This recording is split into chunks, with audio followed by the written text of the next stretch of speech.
She burst through the heavy wooden door at full sprint, barefoot and bleeding, mascara streaking down her face. Every head in the bar turned to look at her. Leather vests, tattooed arms, beards, and hard eyes. Everything her ex-boyfriend had warned her about. Stay away from places like that, he'd always said. Those people are dangerous. But right now, standing in a room full of bikers was less terrifying than what was coming to that door behind her. She heard his car screech to a stop outside, heard his voice screaming her name, and then she watched as the biggest man she'd ever seen stood up, walked calmly to the door she'd just run through, and locked it. The metallic click echoed through the sudden silence.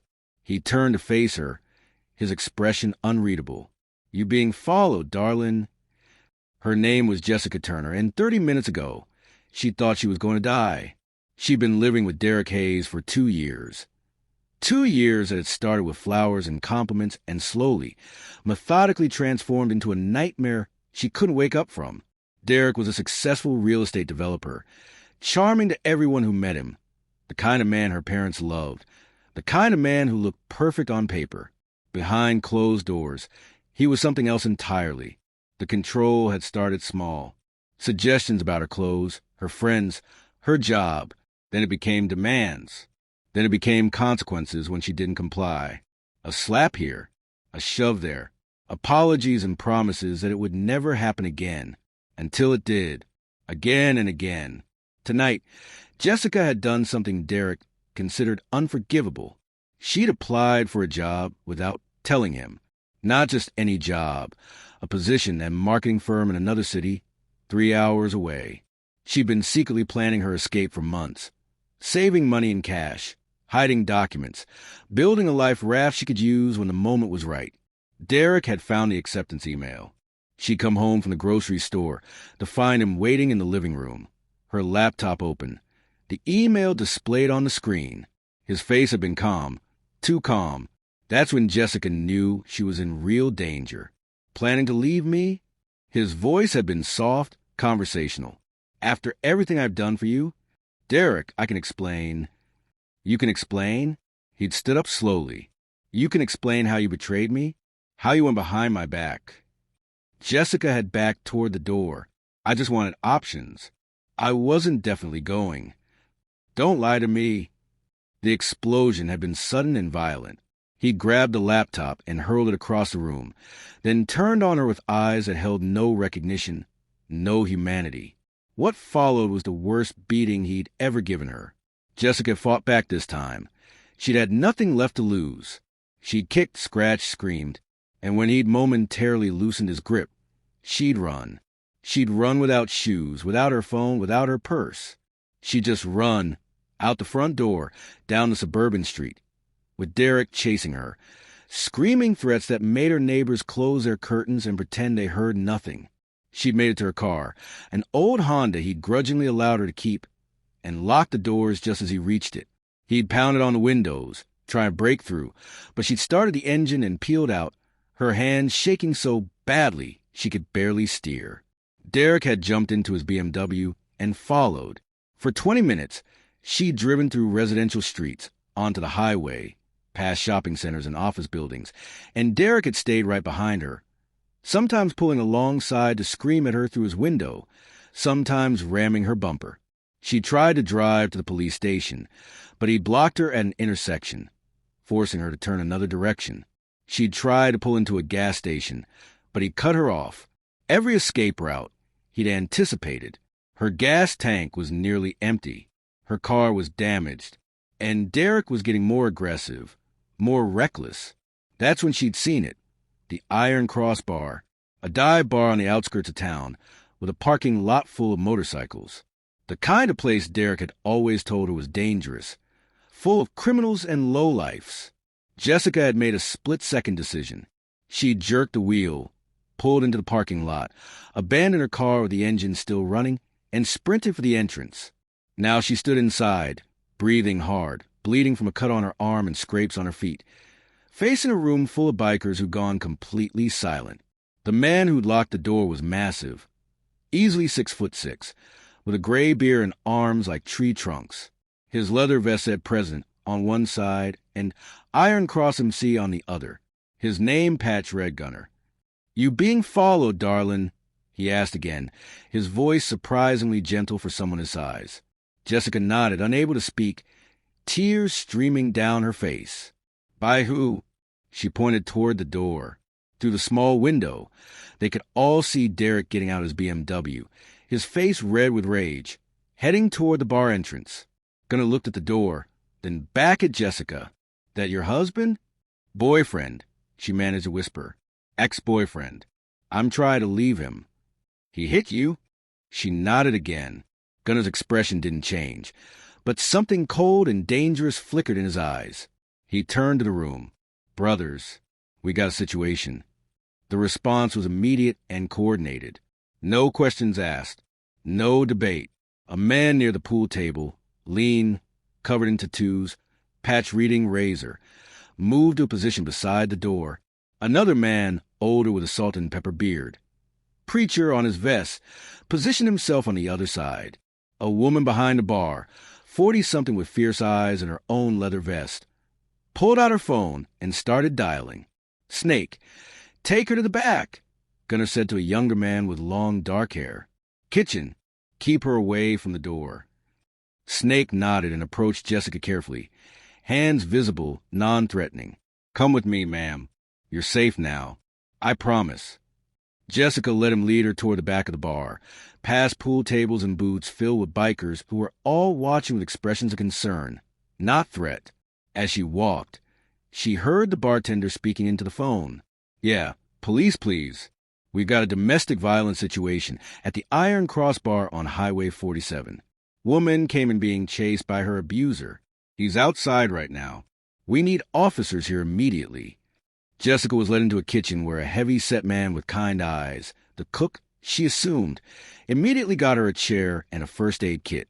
"I'm Mouse," he said, cleaning the cut on her arm. "You're going to be okay. Those guys out there, they don't let bad things happen to people in their bar. But my ex, he's not getting in here. Trust me." Back in the main room, Derek had reached the door and was trying to handle. Finding it locked, he started pounding. "Jessica, open this door. I know you're in there." Gunnar stood on the other side of the door, arms crossed, watching through the window. Razor and Preacher flanked him. Around the bar, 24 other members had quietly taken positions. Not aggressive, just present. "Ready?" Derek pounded harder. "Open this door, or I'm calling police." Gunnar unlocked the door and opened about 6 inches, his large frame blocking the entrance.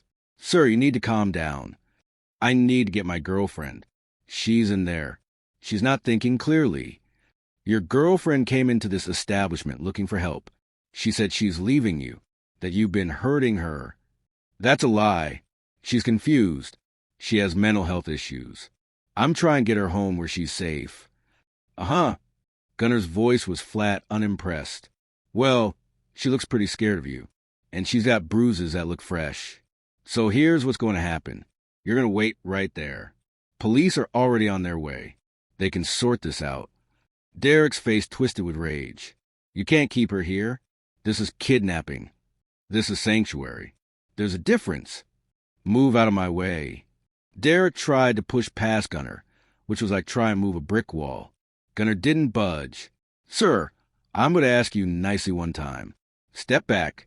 Wait for the police. If you try to force your way in here, things are going to get complicated." "You're threatening me?" "I'm informing you. There's a difference."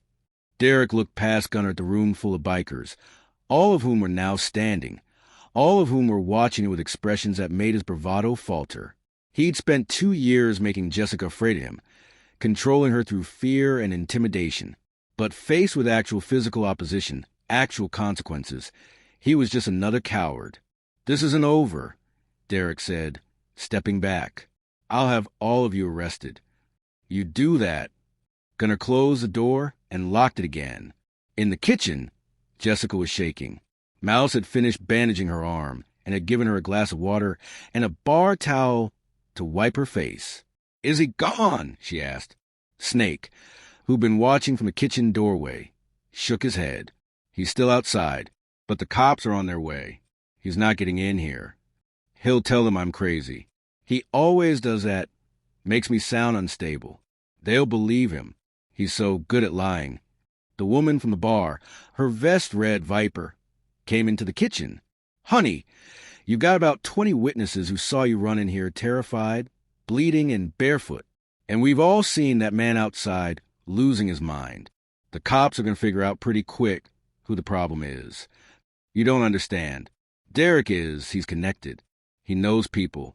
He always finds a way to make things work out for him. Maybe in his world, Viper said, but he just wandered into ours. Different rules here. 5 minutes later, 2 police cruisers pulled into the parking lot, lights flashing. Derek immediately approached them, playing a concerned boyfriend, pointing at the bar, explaining how his mentally unstable girlfriend had run away, and these dangerous bikers had kidnapped her. One officer, a young guy who looked fresh out of the academy, seemed inclined to believe him. The other officer, older, weathered, with 20 years on the force written in the lines on his face, looked skeptical. The older officer's name was Patterson, and he'd been dealing with domestic violence cases for 2 decades. He knew the script, knew the lies, knew the patterns. And something about Derek's performance felt rehearsed. Patterson knocked on the bar door. Gunner opened it. "Officer," Gunner said respectfully, "thank you for coming. We got a call about a domestic situation." "Yes, sir. Young woman ran in here about 20 minutes ago, being chased by that man in the parking lot. She was barefoot, bleeding, clearly terrified. Asked for help. We gave it to her and called you. The man outside says she's his girlfriend, says she has mental health issues, says you're holding her here. She's free to go anytime she wants. We're just making sure she's safe until you guys could get here." Gunner stepped aside. "She's in the back. Kitchen. You're welcome to talk to her." Patterson and his partner entered the bar. Derek tried to follow, but Patterson held up a hand. "Sir, you wait outside. That's my girlfriend. And I'll talk to her. You wait here." Patterson walked through the bar, past the silent bikers, and into the kitchen where Jessica sat looking small and scared in a chair too big for her. "Ma'am, I'm Officer Patterson. You call for help?" Jessica nodded. "My boyfriend, ex-boyfriend, Derek Hayes, he beat me tonight. He's been abusing me for 2 years. I tried to leave. He chased me. I didn't know where else to go." Patterson pulled out a notepad. "Tell me what happened. From the beginning." Jessica told him everything. The control, the escalation, the beating tonight, the car chase. As she talked, Patterson's expression grew harder. "You have injuries?" Mal spoke up. "Cut on her arm, scrapes on her feet, bruising on her ribs and face." "Do you have somewhere safe you can go? Family? Friends?" Jessica shook her head. "Derek isolated me from everyone. I don't have anyone." Viper stepped forward. "She can stay at my place. I've got a spare room. She'll be safe there." Patterson looked surprised. "You know her?" "I do now." He studied Viper for a moment, then nodded. "Okay, ma'am, I'm going to take your statement. Then we're going to have a conversation with Mr. Hayes. I'm also going to call for an ambulance to check you out, document your injuries of case. What if he doesn't get arrested? What if he—" "Ma'am, based on what you've told me and what I can see, I have probable cause to arrest him for assault. He's not walking away from this."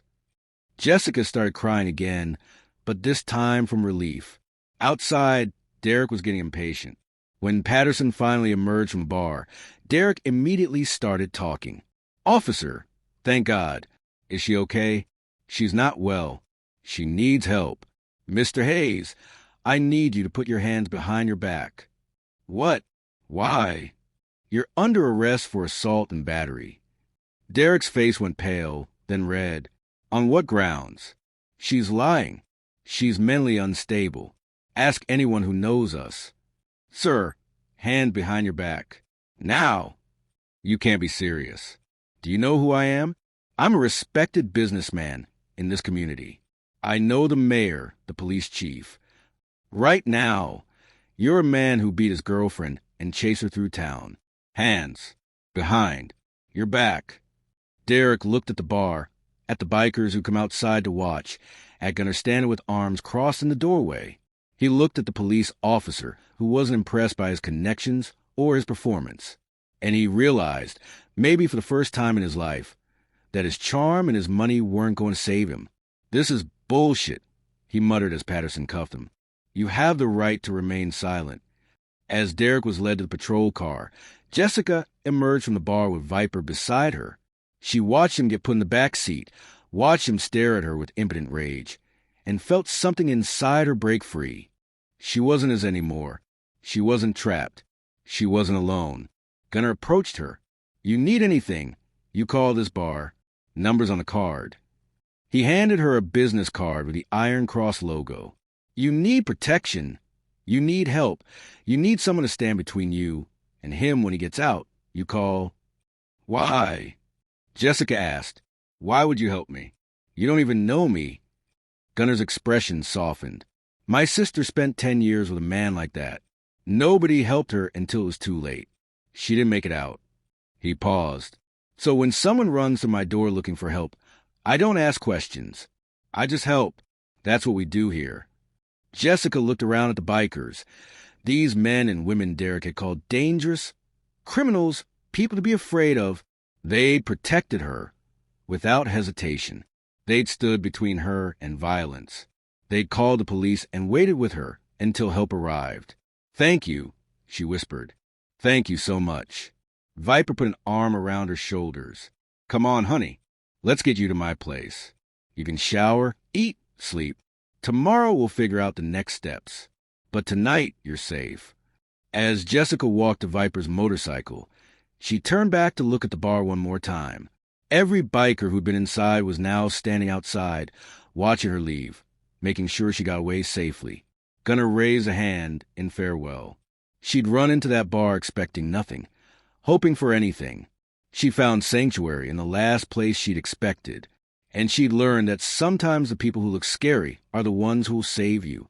3 months later, Jessica stood in a courtroom watching Derek get sentenced to 2 years for assault and battery, plus restraining orders that would keep him away from her for 5 years after his release. The evidence had been overwhelming. The injuries, the witnesses, the text messages and emails Patterson had found showing Derek's pattern of control and abuse. Jessica hadn't gone to court alone. Sitting behind her in the gallery were Gunnar, Viper, and a dozen other Iron Cross members. Derek's expensive lawyers had tried to make Jessica look unstable, tried to paint the bikers as criminals who'd influenced her, tried every tactic to avoid consequences. None of it worked. When the sentence was read, Jessica felt Viper squeeze her shoulder. "It's over. He can't hurt you anymore." Jessica had been living in Viper's spare room for 3 months. She'd found work at a local coffee shop, started therapy, reconnected with family members Derek had made her abandon, and she'd become part of a community she never knew existed. The Iron Cross family. She'd learned that Viper was a social worker by day, a biker by passion. That Mouse, the cook, was a former chef who'd lost his restaurant and found his calling feeding the club. That Razor was a mechanic who fixed bikes and mentored troubled teenagers. That preacher, despite his nickname, was an accountant who volunteered with domestic violence shelters. These weren't the criminals Derek had always described. They were ordinary people who'd chosen to be part of something bigger than themselves. A brotherhood, a family, a safety net for people who had nowhere else to turn. After the sentencing, the Iron Cross members took Jessica out to celebrate. They went to the bar where it had all started 3 months earlier. "You gonna be okay?" Gunnar asked as they sat at the bar. "I think so. For the first time in years, I actually think I'm gonna be okay. What's next for you?" "I got accepted into the marketing program I applied for, the one Derek found. I'm starting in 2 weeks. That's 3 hours away. I know. I'll miss you guys. But I need to start over somewhere new. Somewhere he doesn't know." Gunnar nodded. "That's smart. But you remember, you're family now. You need anything, you call. Distance doesn't change that." Jessica felt tears welling up. "I don't know how to thank you all. You saved my life." "You saved your own life," Viper said. "You made the choice to run. You made the choice to fight back. We just gave you a safe place to land." The bartender, A man named Tiny who was anything but brought over a round of drinks. This one's on the house. To Jessica, to new beginnings. Everyone raised their glasses. To new beginnings. 1 year later, Jessica was thriving. She completed the marketing program, got a job at a growing firm, and moved into her own apartment. She'd made new friends, dated casually, and rebuilt her confidence. But she never forgot the night she ran into the Iron Cross bar. Every few months, she'd drive the 3 hours back to visit. She'd have dinner at the bar, catch up with Viper and Gunner, and the others who'd become family. She'd hear stories about other people they'd helped, a homeless veteran they'd gotten into housing, a teenager running from an abusive home they connected with social services, a woman being stalked they protected until police could intervene. The Iron Cross MC had a reputation in the community now, not as criminals or troublemakers, but as protectors. People in bad situations knew they could go there and find help. Local police worked with them on domestic violence cases. Social workers kept their number for emergencies. What had started as one desperate woman running through a door had become something larger, a network of support, a promise of sanctuary, a place where people could find safety when they had nowhere else to turn. On the anniversary of the night she'd escaped Derek, Jessica organized something special.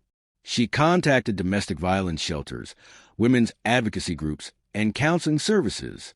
Then she worked with Gonna plan an event at the bar, a fundraiser for abuse survivors, with all proceeds going to support services and emergency housing. The turnout was incredible, the parking lot filled with motorcycles, but also regular cars driven by families, survivors, supporters. Local businesses donated food and supplies. A band played. Kids ran around while adults talked and laughed and shared stories. Jessica stood at the microphone that evening and told her story. How she'd run into this bar terrified and alone. How these scary-looking bikers had protected her without question. How they'd stood between her and her abuser until she was safe. Everyone told me places like this were dangerous, she said, looking at the crowd of bikers surrounding her. They said to stay away from people like this. But when I needed help, when I was running for my life, this bar and these people saved me. They taught me that family isn't about blood. It's about who shows up when you need them. She paused, emotion making her voice thick. So tonight, we're raising money to help other women find the same safety I found. To create more places where people can run when they're scared. To build a network of protection, so no one has to face their abuser alone. The crowd erupted in applause. By the end of the night, they'd raised $50,000. As Jessica helped clean up afterward, Gunnar pulled her aside. You did good, kid. Real good. I learned from the best. You know what the difference is between people like Derek and people like us? What?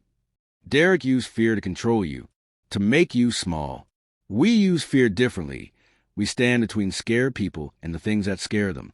We make the bad guys afraid, not the victims. That's the kind of fear that actually protects people. Jessica understood. The night she'd run into the Iron Cross bar, she'd been terrified of the bikers inside. But that fear had been based on stereotypes and lies Derek had told her. The real fear, the justified fear, should have been Derek's. And when he'd faced actual consequences, when he'd met people who wouldn't be intimidated or charmed, his power had evaporated like smoke. 5 years later, Jessica married a kind man she'd met at work. Someone gentle, respectful, everything Derek wasn't. Gunnar walked her down the aisle. Half the Iron Cross MC attended the wedding. Derek, still on parole, violated his restraining order by sending her a letter. He was immediately sent back to prison.